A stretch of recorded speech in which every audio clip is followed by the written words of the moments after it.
สวัสดีครับพวกเราตามใจเทรดเดอร์ชาแนลนะครับวันนี้ก็จะมาแบ่งปันแนวทางความรู้เกี่ยวกับการเทรดด้วยฟิโบนัชชีนะครับ trading strategy นะเป็นการแนวทางการเทรดแล้วก็ทำกำไรด้วยฟิโบนัชชีนะครับก็จะมีในส่วนของตัวอย่างนะครับตัวอย่าง example ในการหาจังหวะเข้าเทรดจุดวาง stop loss นะครับการ TP หรือการคาดการราคาต่างๆนะครับในคลิปนี้ซึ่งผมจะมีตัว PDF นะเป็นเอกสารเป็นด็อกิเมนต์ให้ลิงก์ผมจะแปะไว้ใต้คลิปนี้สามารถดาวน์โหลดไปเก็บเป็นความรู้ได้เลยนะครับก่อนจะไปเซตอัพแล้วก็ดูวิธีการเข้าเทรดนะครับไปรู้จักฟิโบนัชชีกันก่อนว่ามันคืออะไรยังไงนะครับฟิโบนัชชีเนี่ยก็คือตัวเลขนะเป็นระดับตัวเลขอนุกรมที่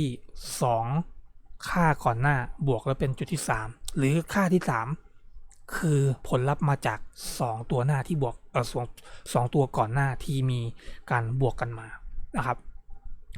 เหมาะกับเอาไปประยุกต์งานต่างๆในการคำนวณต่างๆรวมไปถึงส่วนของการเทรดของเราเองก็คือ Forex คริปโตสต็อกใช้ได้หมดเลย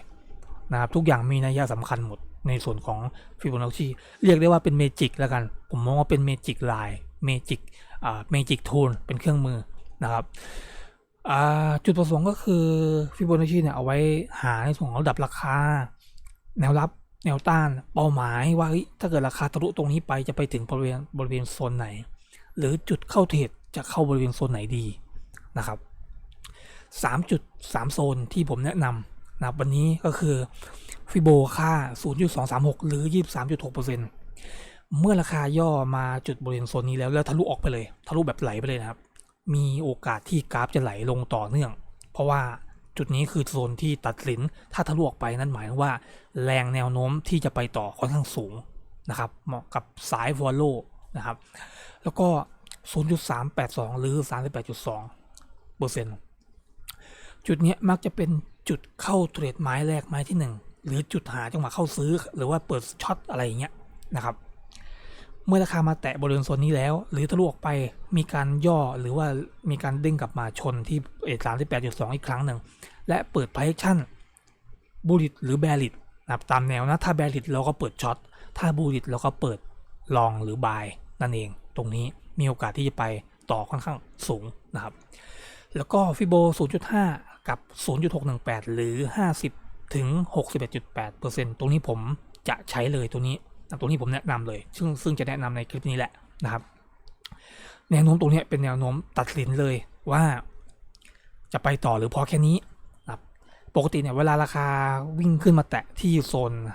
50 หรือ 61.8 เนี่ยถ้าราคามีการทะลุ 61.8 แล้วมีการย่อตัวกลับลงมาที่บริเวณ 61.8 โดยที่ไม่หลุดกลับไปหาหมายว่าไม่หลุดต่ำกว่า 50% มีโอกาสที่จะมองในส่วนของการเข้าเทรดบริเวณโซนนี้ได้เช่นกันนะครับซึ่งผมนิยมใช้ตรงนี้นะครับในการหาจังหวะเข้าเทรดนะครับโอเคเดี๋ยวเรารู้จักฟิโบเรียบร้อยก็เดี๋ยวไปดูวิธีการเซตอัพฟิโบบนแพลตฟอร์ม TradingView กันนะครับอันดับแรกนะครับเปิด TradingView หน้าชาร์ตขึ้นมาก็จะเป็นกราฟเปล่าลักษณะประมาณนี้นะมีอินดิเคเตอร์อะไรก็เอาออกไปก่อนนะครับจะได้ดูไม่ลายตานะครับจะเห็นกราฟเปล่าลักษณะประมาณนี้นะครับทีนี้เนี่ยฟิโบนัชชีเนี่ยเครื่องมือมันอยู่ตรงไหนนะครับมันจะอยู่ฝั่งซ้ายมือของเราคือฝั่งนี้นะครับ1 2 3น่าจะอยู่แถวที่3นะครับ3เดี๋ยวมันคลิกเข้าไปมันก็จะแตกออกมาฝั่งขวามือใช่ไหมครับจะมีฟิโบรีเทสเมนต์เทรนเบสพิทฟอกชิปพิทฟอกอะไรเยอะแยะมากมายแต่ตรงนี้เราจะเลือกในส่วนของฟิโบนัชชีรีเทสเมนต์ก็จะเป็นในส่วนของ FIB รีเทสเมนต์นะมันอาจจะไม่ได้เขียนฟิโบนะก็คือดูส่วนตรงนี้นะครับเป็นเส้นเนี่ย1 2 3 4เส้นเนี่ยนะครับกดเข้าไป1ครั้งจากนั้นให้เราหาจุดที่เราต้องการจะหาค่าหรือวางฟิโบนัชชีก็คือจุดโลกับไฮนะครับฟิโบนัชชีจะมักตีในส่วนของตีจากจุดต่ำสุดไปหาจุดสูงสุดหรือตีจากจุดสูงสุดลงมาหาจุดต่ำสุดซึ่งตรงนี้เราดูแล้วกราฟมีการปรับตัวขึ้นใช่ไหมครับเราจะทำการตีเพื่อหาค่าจังหวะเข้าเทรดบาย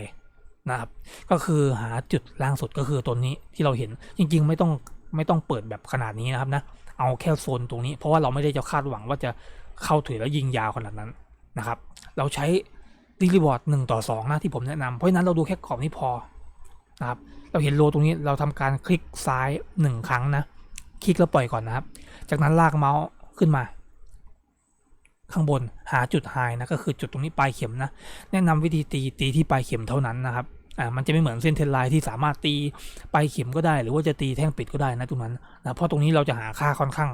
หาความชัวร์ของมันนะครับเพราะฉะนั้นตีที่ปลายจะดีที่สุดนะครับพอได้ค่าปุ๊บก็ทำการกด1ครั้งนะครับกด1ครั้งกด1ครั้งกดซ้าย1ครั้งปุ๊บเนี่ยก็จะได้ค่าตั้งแต่บริเวณโซนโลไปหาโซนไฮแล้วนะครับทีนี้เนี่ยเราจะมาปรับแต่งในส่วนของฟิโบนะครับเพื่อให้มันดูง่ายหรือผมจะมีตัวอย่างที่ผมปรับอยู่หากจะปรับเพื่อนๆจะปรับตามผมก็ได้เช่นกันนะครับผมจะปรับเฉพาะในส่วนของที่จะใช้นะครับคลิกที่เส้นประตรงนี้ครับหรือเส้นอะไรก็ได้ในส่วนฟิโบครับให้มันขึ้นตรงนี้มานะครับให้มันขึ้นตรงรูปตั้งค่ามานะครับหรือจะดับเบิลคลิกก็ได้มันจะขึ้นมาให้เราตั้งค่านะครับกดรูปเฟืองปุ๊บให้เราตั้งค่าให้เส้นประตรงนี้คืออะไรครับเส้นเทรนไลน์กดออกไปดูที่เนี่ยมันหายไปนะครับเส้นเทรนไลน์ซึ่งถ้าไม่จำเป็นต้องใช้ก็ติ๊กออกไปแต่ถ้าใช้ก็ติ๊กนะครับแต่สำหรับตัวผมไม่ได้ใช้ก็ติ๊กออกไปได้นะครับทีนี้มาดูระดับตัวเลขนะครับปกติเนี่ยตัวเลขมันอยู่ฝั่งซ้ายเราจะทำการให้มันวิ่งมาอยู่ฝั่งขวาเพื่อที่ได้ดูง่ายเพราะว่าถ้าเกิดตัวเลขอยู่ฝั่งซ้ายเนี่ยมันอยู่กับกราฟเห็นไหมครับมันซ้อนกับกราฟครับมันจะลายตานะครับวิธีตั้งค่าเลื่อนลงมาล่างสุดนะครับเลือกในส่วนของ label แล้วก็เลือกในส่วนของจากเล็บเนี่ยเดิมเล็บเนี่ยเป็น right นะครับคลิกเข้าไปเห็นไหมครับราคาโซนฟิโบก็จะมาอยู่ในส่วนของฝั่งขวามือมันก็จะดูง่ายขึ้นนะครับจากนั้นนะครับต้องการปรับสีของโซนฟิโบต่างๆนะครับผมจะยกตัวอย่างที่โซน0แล้วกันนะครับโซน0นะครับคือตรงนี้นะครับสังเกตถ้าเกิดผมติ๊กออกไปมันจะหายไปถ้าผมไม่ได้ใช้นะครับถ้าเราไม่ได้ใช้ติ๊กออกไปมันก็จะหายไปครับโซนไหนก็ดีเห็นไหมครับเนี่ยมันจะหายไปนะครับตรงนี้นะครับทีนี้เรามาตั้งค่าสีกันบ้างนะครับโซนฟิโบนะครับเอาตรงนี้ดีกว่าเอา 0.236 ดีกว่าสีแดงเห็นง่ายนะครับสมมติผมเปลี่ยนจากสีแดงเป็นสีดำก็ได้กดเข้าไปสีดำเห็นไหมครับโซนมันจะเปลี่ยนสีนะครับอันนี้คือเอาไว้สำหรับเปลี่ยนสีต่างๆถ้าเราต้องการสีดำทั้งหมดนะครับก็กดเป็นสีดำเลยทั้งหมดเลยซึ่งผมถนัดสีดำมันดูง่ายดีไม่ลายตาด้วยนะก็ปรับเป็นสีดำอันดับแรกนะปรับสีดำให้หมดก่อนที่มันมีการติ๊กถูกอยู่ครับหรือใครจะเป็นสีอื่นก็แล้วแต่เรานะแล้วหรือต้องการหลากหลายสีก็แล้วแต่ก็เลือกสีได้เลยมันจะมีสีให้เลือกตรงนี้นะครับแต่ผมตรงนี้ยกตัวอย่างตรงสีดำก็จะเห็นว่าสีดำแล้วนอกจากนั้นยังไม่พอมันทึบๆยังไงไม่รู้มันเป็นแบ็กกราวด์เพราะฉะนั้นเลื่อนมาข้างล่างครับเห็นแบ็กกราวด์ตรงนี้ไหมครับ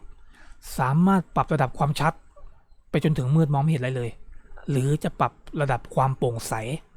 ก็ได้เช่นกันแต่สำหรับผมจะไม่ใช้แบ็กกราวด์นะครับเนื่องจากมันดูแบบซ้อนกราฟก็เลยไม่อยากจะใช้ติ๊กออกไปก็จะเป็นแค่เส้นอย่างเดียวเส้นโซนฟิโบเอาง่ายๆนะครับตรงนี้นอกจากนั้นเลเวลนะครับตรงนี้สามารถเปลี่ยนจากวาลูเป็นเปอร์เซ็นต์ได้ถ้าใครถนัดดูเปอร์เซ็นต์ก็เลือกเปอร์เซ็นต์เห็นไหมครับมันจะขึ้นเปอร์เซ็นต์50% 61.8%หรือใครถนัดเป็นวาลูก็เลือกเป็นวาลูก็ได้เป็น 0.618 อะไรอย่างเงี้ยได้หมดนะครับก็เลือกเป็น 2% เข้าไปนะครับทีนี้เนี่ยจะมีในส่วนของX10 Line Left แล้วก็ X10 Line Right หมายถึงว่าเวลาเราตีเนี่ยให้มันยึดนะให้มันตึ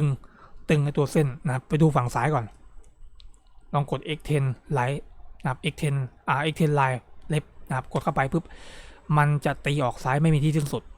ยิ่งเลื่อนเท่าไหร่มันก็ยิ่งมาฝั่งซ้ายแต่จะสังเกตว่าฝั่งขวายังอยู่เท่าเดิมนะครับก็ติ๊กออกไปถ้าเกิดใครต้องการใช้นะครับนะแต่ถ้าต้อง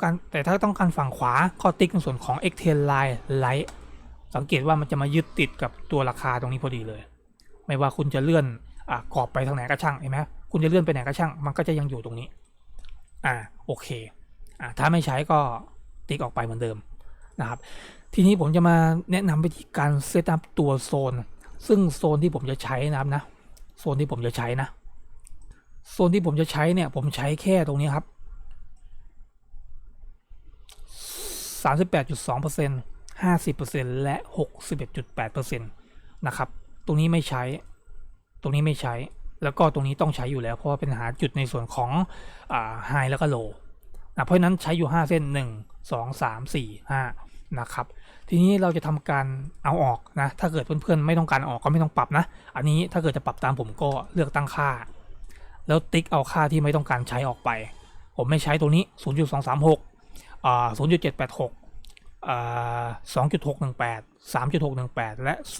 4.236 ผมจะใช้แค่1 2 3 4 5มี6ตัวโทษทีมี 1.618 ด้วยเพราะ 1.618 ผมจะเอาไว้ดูในส่วนของ target เวลาราคามีการ break out 1.618 คือจุด target ที่ดีที่สุดที่จะคาดการณ์ว่าราคาจะไปถึงตรงนั้นนะครับเวลาผมวิเคราะห์กราฟผมก็ใช้ประมาณนี้เหมือนกันนะครับก่อนที่จะไปวิเคราะห์กราฟให้เพื่อนๆนะครับก็กดโอเคไปเราจะเห็นว่ามันจะมีแค่ไม่ใช่5เส้นนะ6เส้นมันต้องปรับตรงนี้ลงมาเลื่อนตรงนี้ลงมามันจะเห็นมันอยู่ข้างล่างนะครับจะมี0 38.2 50 61.8 100แล้วก็ 161.8 นั่นหมายถึงว่าที่ผมใส่ฟิโบ 161.8 เนี่ยก็คือถ้าเกิดราคามีการปรับตัวลงมาและหลุด100เนี่ยยังไงมันน่าจะมาที่ตรงนี้แน่ๆนะครับตามหลักการนะส่วนใหญ่จะเป็นอย่างนั้นเลยนะครับเท่าที่ดูมานะครับอันนี้เอาไว้คาดการณ์เฉยแต่จริงๆแล้วโซนที่เราเข้าเทรดเข้าใช้จริงๆเนี่ยมันมีแค่นี้แค่เนี่ย3โซนเนี้ยโซน50เอาไว้ stop loss SL นะครับโซน 32.8 เอาไว้จังหวะเข้าเทรดบายนะครับหรือโซน 61.8 เนี่ยเอาไว้ follow sell ก็คือถ้าเกิดหลุดตรงนี้มาก็ไหลลงต่อแน่นอนประมาณนี้แต่ยังไม่จบตรงนี้ผมดูไม่ถนัดเนื่องจากจุดศูนย์เนี่ยเมื่อกี้ผมตีจากข้างล่างนะดูใหม่นะผมตีจากข้างล่างนะขึ้นไปข้างบนจุดศูนย์มันอยู่ข้างบนซึ่งผมต้องการให้ศูนย์มาอยู่ข้างล่างแล้ว1เนี่ย 100% เนี่ยกลับไปอยู่ข้างบนผมจะใช้ในส่วนของการรีเวิร์ดนะครับตรงนี้ใครจะใช้ก็ได้นะใครจะไม่ใช้ก็ไม่เป็นไรนะครับนะไม่ต้องตั้งเลือกในส่วนของรีเวิร์ดตรงนี้ปุ๊บแล้วกดโอเคจะสังเกตว่าจุดศูนย์เนี่ยก็จะอยู่ตรงนี้ซึ่งผมดูแล้วผมถนัดถ้าเพื่อนๆถนัดอย่างอื่นก็ปรับตามเพื่อนๆได้เลยนะแต่ถ้าถนัดแบบผมหรือดูแบบผมก็ปรับตามผมได้เลยนะครับผมก็จะนำ0แล้วก็100อยู่ด้านบน High Low 61.8 คือจุดเข้าเทรดของผมอย่างที่ผมเคยบอกไว้และจุดโซน 50% เป็น stop loss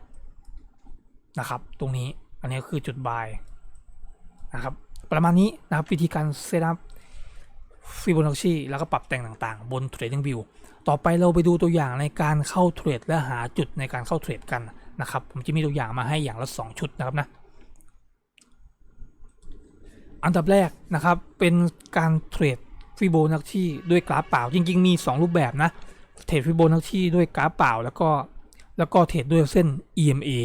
55ในการกรองสำหรับใครที่อาจจะยังดูเทรนไม่เป็นหรือดูไฮโลยังไม่ถนัดก็ใช้ EMA ช่วยได้แต่ตรงนี้เดี๋ยวดูในส่วนของการเทรดด้วยขาขึ้น up trend เราดูยังไงก็เหมือนเคยบอกหลายๆครั้งแล้วนะครับนะว่าโลมีการยกขึ้นไฮมีการยกขึ้นอันนี้ไฮก่อนหน้าอันนี้ไฮล่าสุดเนี่ยเราดูแค่ไฮสูงขึ้นเนี่ยเราก็รู้แล้วว่าราคาน่าจะมีการปรับตัวขึ้นเหมือนเราขึ้นบันไดครับนะยิ่งก้าวขึ้นมันก็รู้แล้วว่าต้องก้าวขึ้นแต่ถ้าเราย่ำอยู่กับที่ไซด์เวย์แต่ถ้าอยู่ดีเราก้าวขาลงมานั่นหมายถึงว่าขาลงนับง่ายๆเลยหลักการนะครับโอเคทีนี้เนี่ยเมื่อกราฟลักษณะนี้นะครับเราจะหาจุดโลก็คือบริเวณโซนนี้แต่ก่อนที่จะหาโซนนี้ได้เราต้องเห็นไฮก่อนนะครับหมายว่ากราฟอาจจะปรับขึ้นไปตรงนี้อาจจะเป็นโลแหละนะแต่ว่าเรายังไม่ตีเส้นเราจะรอจนกว่าราคามีการทำไฮก่อนแล้วมีการปรับตัวย่อลงมาสักระยะหนึ่งทำการตีเส้นฟิโบนะครับก็คือจุดโลนะครับก็คือจุดศูนย์นะครับนะจุดศูนย์เนี่ยนะครับก็เป็นโลก่อนที่ราคาจะปรับตัวขึ้นจากนั้น2ครับนะไฮล่าสุดก่อนที่จะย่อตัวก็คือบริเวณโซนนี้ปลายเข็มเลยผมก็จะตี100ไว้ที่ตรงนี้นะครับจากนั้นราคามีการปรับตัวลงมาราคาย่อตัวกลับมาแตะที่ฟิโบ 61.8 ก็คือบริเวณโซนนี้เห็นไหมครับ 61.8 และผมจะเข้าเทรดบายที่บริเวณแท่งเทียนตรงนี้ ผมทำแท่งเทียนเป็นสีดำแดงนะเพราะพอดีสีเขียวผมไม่ค่อยอันนี้เท่าไหร่มันลายตานะครับแสบตาก็เลยเป็นสีดำเพื่อนๆเป็นสีเขียวก็มองเป็นสีเขียวนะครับนะก็แท่งนะมีแท่งปิดนะปิดแท่งเทียนก่อนนะเหนือหรือว่าอยู่แถวโซนฟิโบ 61.8 ผมจะเข้าเทรดบายทันทีนะครับเข้าเทรดบายทันทีส่วนสต็อปลอสเนี่ยผมจะอยู่ที่โซนฟิโบนะครับ50ใส่ SL ไปตรงนี้เป็นจุดบายนะครับก็ตามนี้เลยนี่ผมตีสีเขียวคือโซนบายนะโซน TP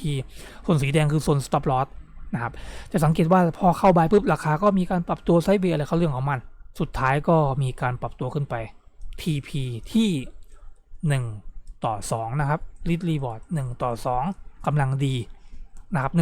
1:1.5ก็ได้แต่ว่ามันน้อยไปผมมองการเทรดด้วยฟิโบที่เท่าที่ผมลองทดสอบมา1:2ค่อนข้างเวิร์กละนะครับถือว่าได้กำไรเต็มที่แล้วถ้า1:1.5ก็ได้อยู่แต่ว่ามันสั้นเกินไปนะครับมันน้อยเกินไปนะครับทีนี้ก็ TP กันไปก็จะเป็นลักษณะประมาณนี้ส่วนราคาจะไปต่อก็เป็นอีกเรื่องหนึ่งนะครับซึ่งถ้าราคาไปต่อทะลุไอ้ส่วน 100% เนี่ยก็อย่างที่ผมบอกที่ผมเคยบอกไว้ก่อนคือ 1.618% ใช่ไหมครับซึ่งมันก็อาจจะอยู่แถวๆข้างบนตรงเนี้ยทีนี้ตรงนั้นนะครับคือจุดคาดการณ์ว่าราคาอาจจะขึ้นไปแตะอะไรประมาณนี้นะครับแต่เราเข้าเทรดเรามองแค่โซนนี้พอตามรีวอร์ดนะครับเราไม่ได้ถือยาวแล้วไม่ได้สายแบบว่าเข้าเทรดเราถือยาวเลยไม่ใช่สายแบบนั้นนะครับเอาตามรีวอร์ดเราเลยพอจบตรงนี้ปุ๊บเราก็ไปหาจังหวะเข้าที่กราฟอื่นใหม่นะครับ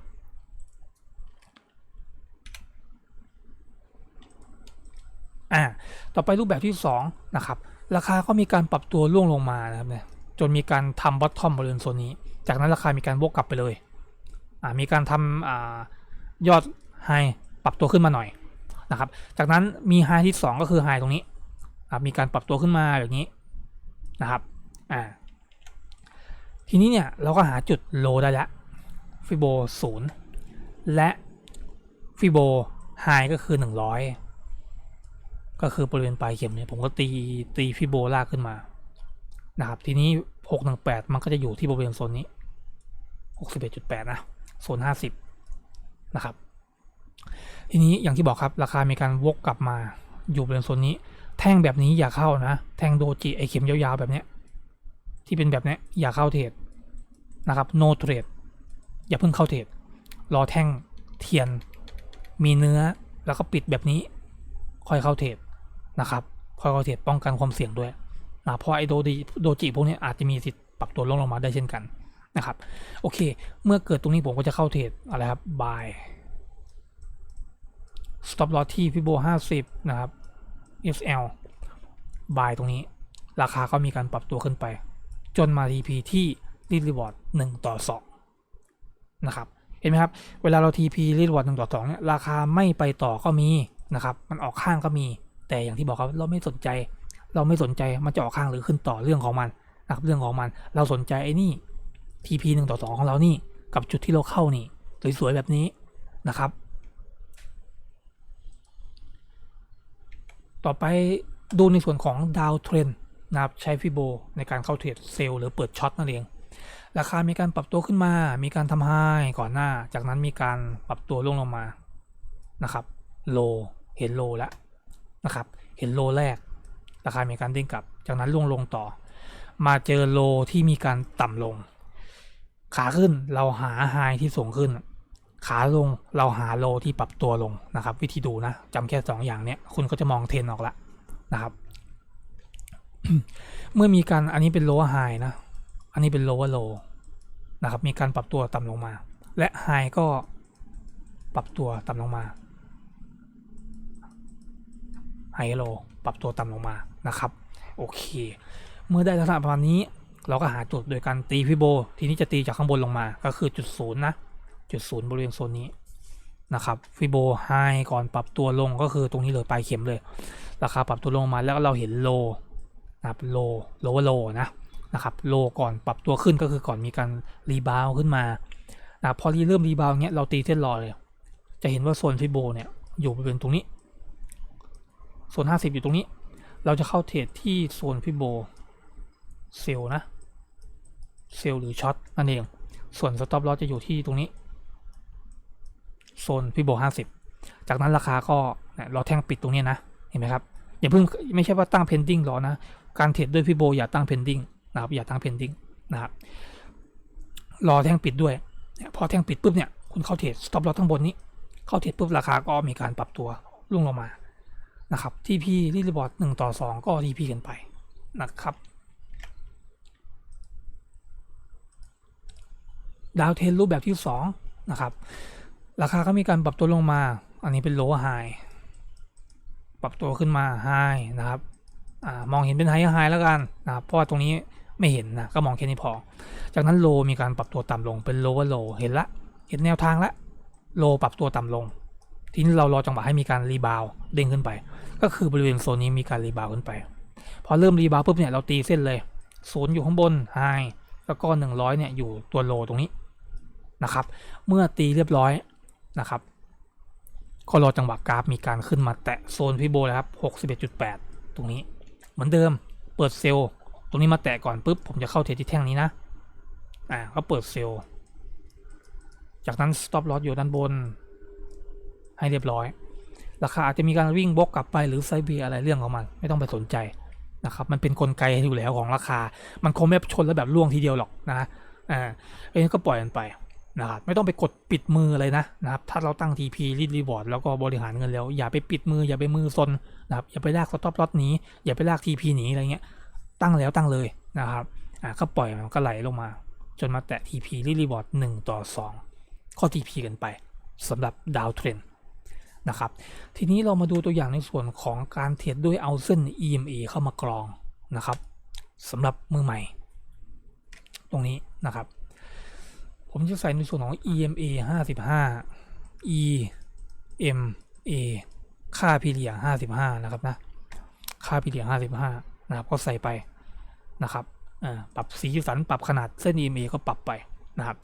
เราจะเห็นได้ว่า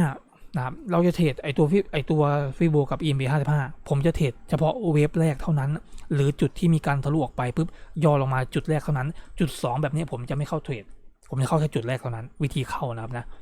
เราจะเข้าตั้งแต่ต้นเทรนนะเพราะว่าถ้าเกิดมันพลาดต้นเทรนก็คือพลาดไปเลยนะครับดีกว่าเราไปเข้าเทรน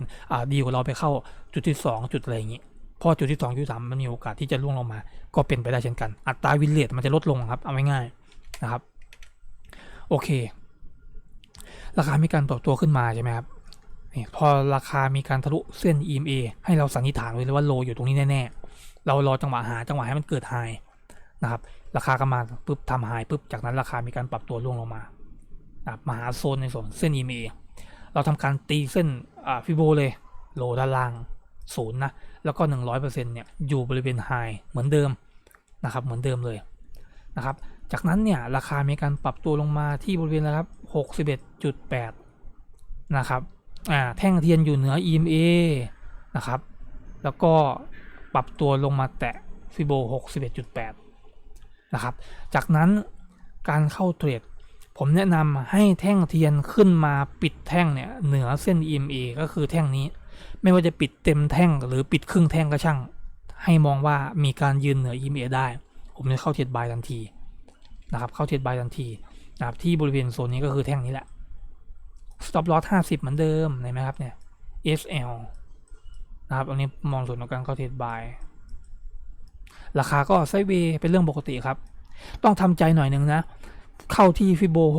61.8 มันไม่ได้ว่าชนปุ๊บแล้วมันจะไปนะมันอาจจะมีไซด์เวย์แบบเนี้ยที่เท่าที่ผมดูบ่อยครั้งมากไม่ต้องตกใจอะไรปล่อยมันไปมันจะไซด์เวย์เรื่องของมันนะครับแต่มันไม่ควรที่จะหลุดลงมาตรงนี้ซึ่งถ้าเกิดมันหลุดตรงเนี้ยคุณก็ต้องปล่อยมันไปเพราะว่าถ้าเกิดหลุด50ปุ๊บลงต่อแน่นอนนะครับโอเคพอบายปุ๊บราคาก็มีการโค้งขึ้นไปไซด์เวย์เล็กน้อยสะสมพลังบายนะครับแรงซื้อเข้ามาปุ๊บพุ่งทีเดียวเลย TP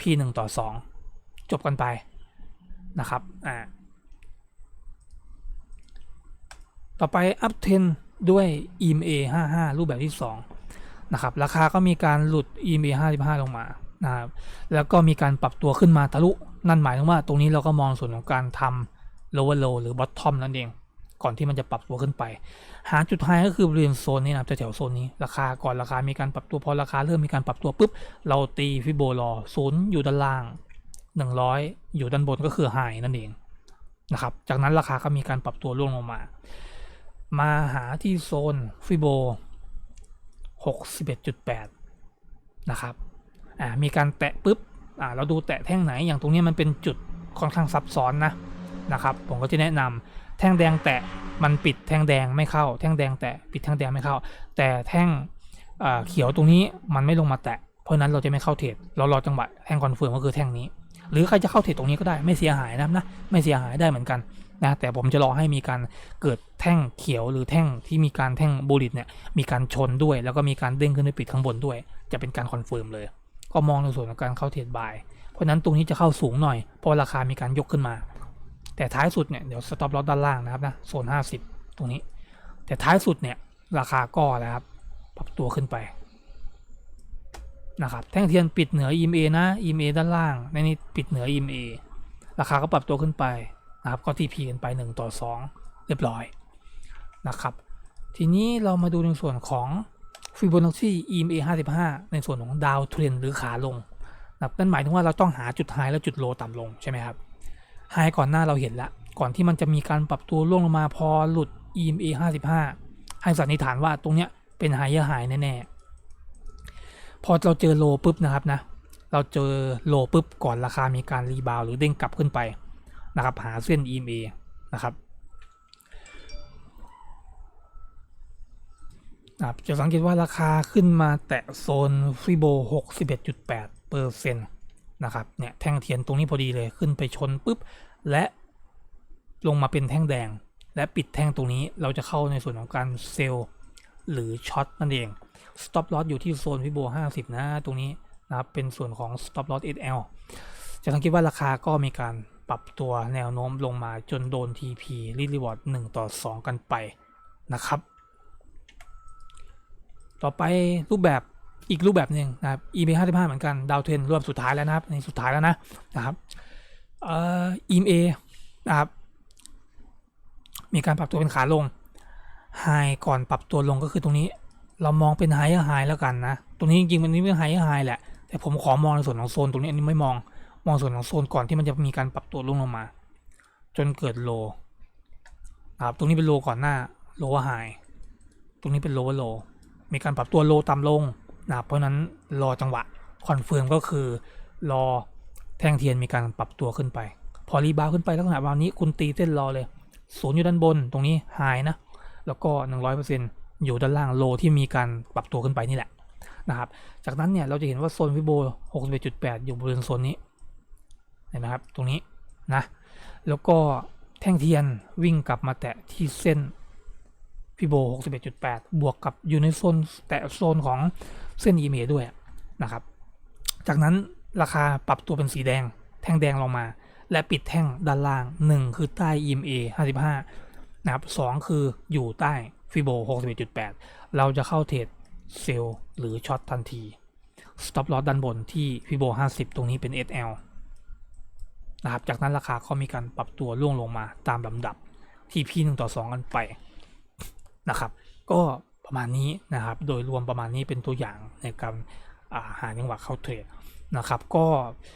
เพื่อนๆก็ลองเอาไปปรับประยุกต์ใช้กับการเทรดดูนะครับเอาไปแบ็กเทสอะไรกันก่อนก็ได้นะครับใหม่ๆก็อาจจะดูยากหน่อยหนึ่งเดี๋ยวลองทดสอบบ่อยๆนะครับดูเป็นปุ๊บเดี๋ยวก็จะเริ่มชินนะครับแล้วจะชอบในส่วนของFibonacciนะครับส่วนผมก็มีการเทรดหลายรูปแบบแนวรับแนวต้านเส้นเทรนไลน์Fibonacci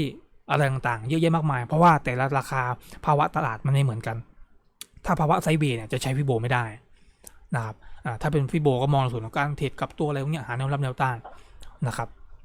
ก็หลากหลายนะครับเอามามิกกันดูลองเอามามิกกันได้นะครับโดยรวมประมาณนี้นะครับ